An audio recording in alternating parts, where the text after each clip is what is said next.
Doctor नुमाज मेरे साथ programme में मौजूद हैं, जो कि क्रिकेट एक्सपर्ट भी हैं और इसी कैटेगरी में 16 किताबें भी तहरीर कर चुके हैं। सर, आपको वेलकम कहेंगे और सबसे पहले आपसे जानना चाहेंगे कि होने क्या जा रहा है भारत के ख़िलाफ़। क्या आईसीसी भी हाथ से निकल जाएगा अगर इसी तरह के फैसले करता रहा भारत? तो देखें जी, सबसे पहले तो अब एक इंडियन जर्नलिस्ट हैं शारदा उगरा, उन्होंने बड़ा ब्यूटीफुली डिफाइन किया था। उन्होंने कहा था कि जो आईसीसी है ना, वो बीसीसीआई का दुबई ऑफिस है।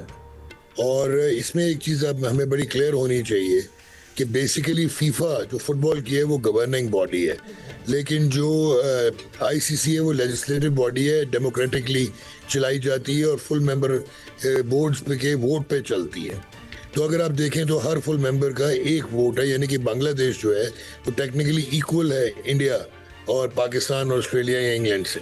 तो एक चीज़ तो ये है, प्रिंसिपल स्टांस था बांग्लादेश का, लेकिन पॉलिटिकल नैरेटिव बिल्ड किया और बीसीसीआई ने ब्लंडर किया, जिस वक्त गवर्नमेंट के कहने पे उन्होंने मुस्तफिजुर रहमान का कॉन्ट्रैक्ट ख़त्म करवाया KKR से, और फिर उनके पॉलिटिशियंस ने और उनके सिटिंग ब्यूरोक्रेट्स ने उनको थ्रेटन किया मुस्तफिजुर रहमान को। तो अगर एक प्लेयर की सिक्योरिटी नहीं थी तो वो ऑब्वियसली पूरी टीम की क्या होनी थी। तो अभी जो आपने सवाल किया है, बीसीसीआई जो है वो एक्चुअली अब क्रिकेट को हॉस्टेज कर चुका है, और अपने अगर उनका बेशक एम्पीरियल हेगेमनी ना भी हो, लेकिन उनकी फाइनेंशियल और मार्केट हेगेमनी की वजह से जो है, क्योंकि वो फाइनेंशियल जगरनॉट है, तो पूरी दुनिया की क्रिकेट को अपने कंट्रोल में रखा हुआ, स्ट्रैंगल होल्ड में उसने।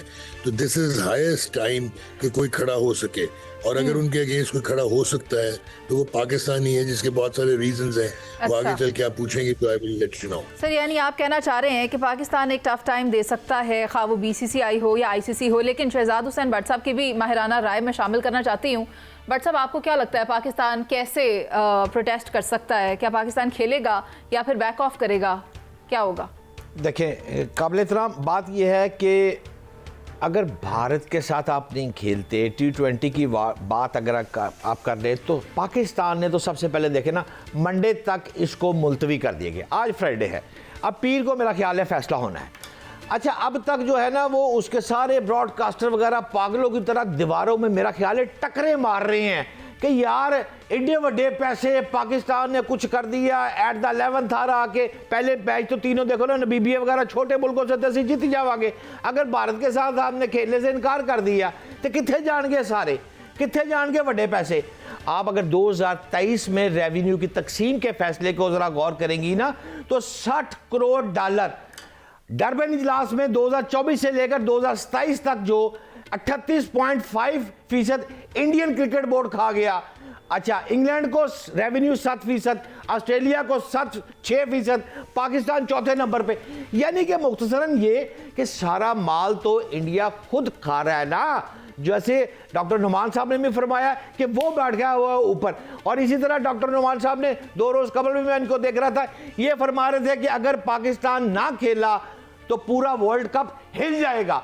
मैं उस बात को बिल्कुल सेकंड करता हूं कि पाकिस्तान ही वो शख्स है जिसकी टीम जब उतरेगी और पाकिस्तान जिस कदो काट से उतरेगा। अब वक्त आ गया मुनीज़ मोइन साहबा, बिल्ली के गले में घंटी कौन बांधेगा? गोरे भी चाह रहे हैं, ऑस्ट्रेलिया भी चाह रहा है कि इस तसल्लुत को तोड़ना, लेकिन पहल कौन करेगा? पहल सिर्फ एक कंट्री है, अल्हम्दुलिल्लाह, वो है पाकिस्तान, और पाकिस्तान ही ये काम कर सकता है। आप जरा गौर कीजिएगा ना, इंडियन क्रिकेट बोर्ड के जो नायब सदर है राजीव शुक्ला, वो की कहता है, राजीव शुक्ला कहता है जी बांग्लादेश तो बड़ा अच्छा बंदा है जी, बांग्लादेश को पाकिस्तान ने उकसाया है। ये इल्ज़ाम बराए इल्ज़ाम वो लगाता रहे, ये भारत की आदत है लगाने के इल्ज़ाम। लेकिन आखिरी लाइन मुनीज़ सिर्फ ये है कि इस वक्त जो सूरत हाल है वो ये है कि पाकिस्तान इस पोजीशन में आ गया है। एक तो भारत, आईसीसी, जेशा और दीगर तमाम अफराद दीवारों के साथ टकरे मारने पर मजबूर हो गए हैं, और आइंदा आने वाले दिनों में भी इवन के मैच के टॉस से पहले भी ये मजीद टकरे मारेंगे। सारे लोग यही बातें कर रहे हैं शहजाद हुसैन भट्ट साहब, लेकिन मैं आपको एक नया प्रपोजल देना चाहती हूँ। हम कह रहे हैं भारत बौखलाहट का शिकार हो गया, इधर उधर टकरे मारने लग गया। डॉक्टर नुमान नियाज़ साहब, आप भी अगर मेरी बात से इत्तेफाक करते हो तो बताइएगा, पाकिस्तान चैलेंज करना चाहता है इंडिया को कि ये आपने जो बांग्लादेश के साथ किया ये गलत किया, तो फिर इसका बेहतरीन बेहतरीन हल ये क्यों नहीं है कि आप इंडिया को ग्राउंड में नॉकआउट करें, आप खेलें मैच और आप जाएं फिर फाइनल तक और फिर ट्रॉफी घर लेकर आएं? ये नहीं हो सकता? देखें, आप जो बात कर रहे हैं ना वो एक आइडियलिस्टिक बात है, ठीक है, लेकिन आप जरा मेरी बात गौर से सुनिएगा, मुझे 1-1.5 मिनट दीजिएगा जी। एक तो ये है कि ऑस्ट्रेलिया 6 वर्ल्ड कप जीता है और 1 T20 वर्ल्ड कप जीता और 2 चैंपियंस ट्रॉफी जीता है, लेकिन साइड किक बना हुआ है वो इंडिया की। ये सो मच सो कि 2007 में एंड्रयू साइमंड्स को मंकी कह दिया था हरभजन सिंह ने और पिनलाइज कर दिया था माइक प्रॉक्टर ने, जो आईसीसी के मैच रेफरी थे। तो बीसीसीआई ने थ्रेटन कर दिया था कि हम टूर नहीं करेंगे ऑस्ट्रेलिया का, तो वो सजा वापस हुई थी। तो एक चीज ध्यान में रखें, अब पाकिस्तान, ये शहजाद भाई बड़ी अच्छी बात कर रहे थे, पाकिस्तान की जो ब्रांड वैल्यू है, आप उसकी क्रिकेटिंग वैल्यू पे ना जाएं। जो ब्रांड वैल्यू है, हिंदुस्तान का एक ब्रॉडकास्टर चैनल, जो एक ब्रॉडकास्टिंग चैनल जो ये मैच दिखाता है, उसके 10 सेकंड का एडवर्टाइजिंग स्लॉट $18,750 का है, यानी एक मैच $5.27 मिलियन का है। और ओवरऑल जो रेवेन्यू है वो $4 से $6 मिलियन वो एक मैच का जो है वो डिजिटल से आता है, और दुनिया में $1.13 बिलियन आता है। यहाँ पे एक जो इम्पोर्टेंट चीज़ है, इस वक्त जियो स्टार के पास ये राइट्स हैं जो मुकेश अंबानी ओन करते हैं, और मुकेश अंबानी बीजेपी के बिगेस्ट डोनर हैं। उन्होंने 911 मिलियन डॉलर्स लगाए हुए हैं इस वर्ल्ड कप की एक्विजिशन राइट्स में, 55 मैचेस के, और पूरी दुनिया से सिर्फ $60 मिलियन लगे हुए हैं। अभी उन्होंने $1 बिलियन के राइट्स कम करवाए हैं क्योंकि उनको नुकसान हो गया था जब वेस्ट इंडीज में और यूएस में 2024 का वर्ल्ड कप हुआ। इंडिया और पाकिस्तान की, आपको शायद लगता हो कि टीम की कंपटीशन अब नहीं है और इंडिया सुपीरियर टीम हो गई है, लेकिन आप हैरान होंगी 2021 के वर्ल्ड कप में 167 मिलियन व्यूअर्स थे, 2023 में 265 मिलियन व्यूअर्स थे, और आईसीसी चैंपियंस ट्रॉफी का मैच जो वन साइडेड था अभी 2025 में, उसमें कंटार रेटिंग में नंबर 1 था। तो इस वक्त जो बात है वो बांग्लादेश को सपोर्ट करने की नहीं है, वो इंटरनेशनल क्रिकेट को आज़ाद कराने की है, क्योंकि आईसीसी खत्म हो चुका है, एक पॉलिटिकल टूल है इंडिया का, और ये कॉन्फ्रंट करता है इंडिया पाकिस्तान को। अगर इंडिया 2008 के बाद पाकिस्तान नहीं आया, बायलैटरल सीरीज नहीं खेलता, और हम, आपने देखा होगा कि 2017 की चैंपियंस ट्रॉफी में हम डिफरेंट पूल में थे क्योंकि हम नंबर 8 पे थे, लेकिन ब्रॉडकास्टर ने एक पूल में करवाया, उसके बाद से आज तक इंडिया पाकिस्तान एक पूल में है। तो अगर आप इंडिया से बायकॉट करते हैं आईसीसी मैचेस का, आप टूर्नामेंट बायकॉट ना करें तो सर मुझे वन वर्ड आंसर दीजिएगा, जय शाह ने ये टाइटल ओन किया है या अर्न किया है? जय शाह ने ना टाइटल ये ओन किया है या अर्न किया है, मैनिपुलेट किया, ऑर्केस्ट्रेट किया है, और वो इस क्रिकेट में 3 साल के लिए नहीं 6 साल के लिए चेयर होंगे आईसीसी के। उन्होंने हैंड पिक से संजोग गुप्ता अपना सीईओ भी लगा लिया है। पूरी इंडिया ने ऑक्युपाई किया हुआ है आईसीसी को, और कोई खड़ा होने को तैयार नहीं है, बिकॉज जो मैक्सिमम रेवेन्यू है 70% ब्रॉडकास्ट का और 75% टोटल क्रिकेटिंग रेवेन्यू एडवर्टाइजिंग का वो इंडिया से आता है, वो इसको एक्सप्लॉइट कर रहा है।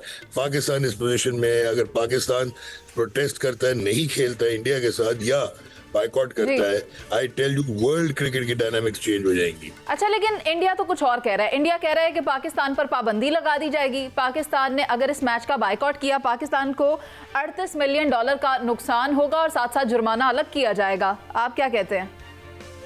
देखिए, $38 मिलियन मैं लूज करने को तैयार हूँ अगर मैं मेन स्ट्रीम इंटरनेशनल क्रिकेट का मेजर स्टेक होल्डर बन सकता हूँ, नंबर 1। नंबर 2, इंडिया कैसे कह सकता है, जिस वक्त वो टूर नहीं करता पाकिस्तान का, तो आईसीसी ने एक्सेप्ट किया हुआ है कि जी subject to the decision of the government of India. तो अगर subject to the decision of the government of Pakistan है तो पेनल्टी कैसे लग सकती है? और अगर आप पेनल्टी लगाएंगे या इनका स्टेटस बाहर करेंगे या अगले टूर्नामेंट से बाहर करेंगे, तो ब्रॉडकास्टर क्या करेगा? वो तो इंडिया पाकिस्तान मैच के बगैर हिल नहीं सकता।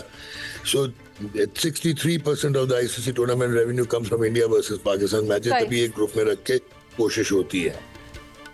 ठीक है, अगर वे आउट निकालने की बात की जाए तो भट्ट साहब आपको क्या लगता है पाकिस्तान के पास ऑप्शन क्या है? What can Pakistan do? देखिए मुनीज़े, ऑप्शन तो बड़ी है अल्लाह की रहमत से, और पंजाबी में कहते हैं डर दी है दुनिया डरान वाला चाहिए, नस दी है दुनिया नसान वाला चाहिए। ये है मोहसिन नकवी इस वक्त, और पाकिस्तान अल्लाह की रहमत से जिस पोजीशन पर आके खड़ा हो गया है, अब हम स्याह पट्टियाँ बांधकर मैच खेलें, अब हम मैच का बाइकाट करें, ये हमारी सोच है कि ऐसी करना की है। अब वो वेट एंड सी वाली पॉलिसी जो है ना, वो उलट हो गई है।